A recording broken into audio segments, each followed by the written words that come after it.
Baik, Assalamualaikum warahmatullahi wabarakatuh. Kami dari kelompok 3 akan mempresentasikan hasil diskusi kami, yaitu mengenai penataan dan penguatan organisasi. Sebelum memasuki materi, saya akan memperkenalkan terlebih dahulu anggota kelompok saya,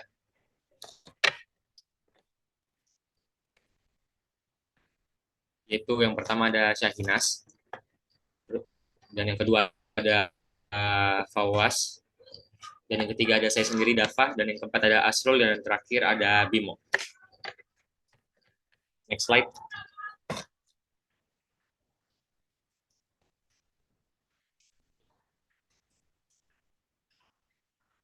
Baik, untuk materi yang pertama akan dibacakan langsung oleh Saudari Sanas. Waktu dan tempat saya persilakan. Baik, terima kasih atas kesempatannya. Saya akan menjelaskan mengenai pengertian reformasi dan birokrasi. Reformasi adalah mengubah atau membuat suatu menjadi lebih baik daripada yang sudah.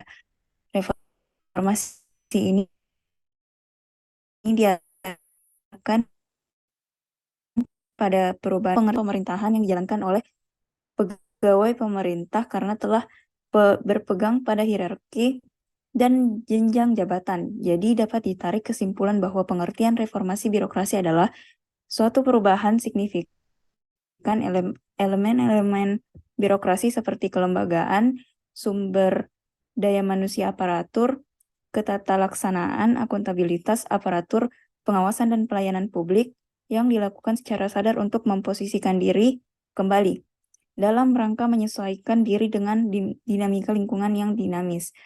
Reformasi birokrasi merupakan salah satu upaya pemerintah untuk mencapai good governance dan melakukan pembaharuan dan perubahan mendasar terhadap sistem penyelenggaraan pemerintahan, terutama menyangkut aspek-aspek kelembagaan atau organisasi, ketatalaksanaan, dan sumber daya manusia aparatur.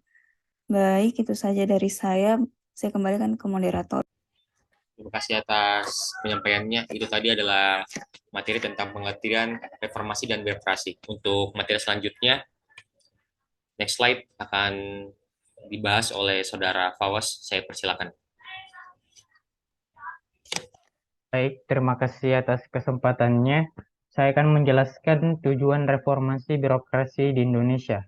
Tujuan dilakukannya reformasi birokrasi di Indonesia adalah yang pertama, mengurangi dan menghilangkan setiap penyalahgunaan kewenangan publik oleh pejabat di instansi yang bersangkutan. Kedua, menjadikan negara yang memiliki most improved birokrasi. Yang ketiga, meningkatkan mutu pelayanan kepada masyarakat. Yang keempat, meningkatkan mutu perumusan dan pelaksanaan kebijakan atau program instansi. Yang kelima, meningkatkan efisiensi, biaya dan waktu dalam pelaksanaan semua segi tugas organisasi. Dan yang keenam, menjadikan birokrasi Indonesia antisipatif, proaktif, dan efektif. Sekian dari saya kembalikan ke moderator. Baik, terima kasih Fawas. Itu tadi yang telah disebutkan adalah tujuan-tujuan yang telah dilakukan untuk dilakukannya reformasi birokrasi yang ada di Indonesia. Mungkin bisa select next slide.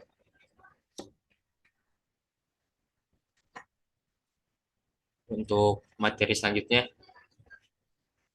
yaitu tujuan roadmap reformasi birokrasi yang akan saya bacakan sendiri. Jadi pada singkatnya, roadmap reformasi birokrasi yang disusun dan dilaksanakan setiap 5 tahun sekali, itu bertujuan untuk memberikan arah pelaksanaan reformasi birokrasi agar berjalan secara efektif, efisien, terukur, konsisten, terintegrasi, melembaga, dan berkelanjutan. Mungkin itu untuk tujuan roadmap. Selanjutnya bisa next slide. Untuk materi selanjutnya bisa disampaikan oleh Saudara Asrul. Saya persilakan. Baik, terima kasih atas kesempatannya. Langsung saja, program reformasi birokrasi dalam roadmap. Program penataan dan penguatan organisasi. Penataan dan penguatan organisasi bertujuan untuk meningkatkan efisiensi dan efektivitas organisasi secara profesional sesuai dengan kebutuhan pelaksanaan tugas masing-masing sehingga terciptanya organisasi yang tepat, fungsi dan tepat ukuran. Selain itu, penataan dan penguatan organisasi juga diarahkan untuk menciptakan organisasi pemerintah yang semakin sederhana dan lincah, yang salah satunya ditunjukkan dengan berkurangnya jenjang organisasi. Baik, sekian dari saya kembalikan kepada moderator. Baik, terima kasih Asrul atas penyampaian program-program reformasi birokrasi yang ada pada dalam roadmap. Untuk materi terakhir, bisa next slide, yaitu akan langsung dibacakan oleh Saudara Bimo. Saya persilakan. Baik, saya akan membacakan adapun kondisi yang ingin dicapai melalui program ini adalah satu, menurunnya tumpang tindih tugas pokok dan fungsi internal kementerian atau lembaga atau pemerintah daerah. Yang kedua, meningkatkan kapasitas kementerian, lembaga pemerintah daerah dalam melaksanakan tugas dan fungsinya.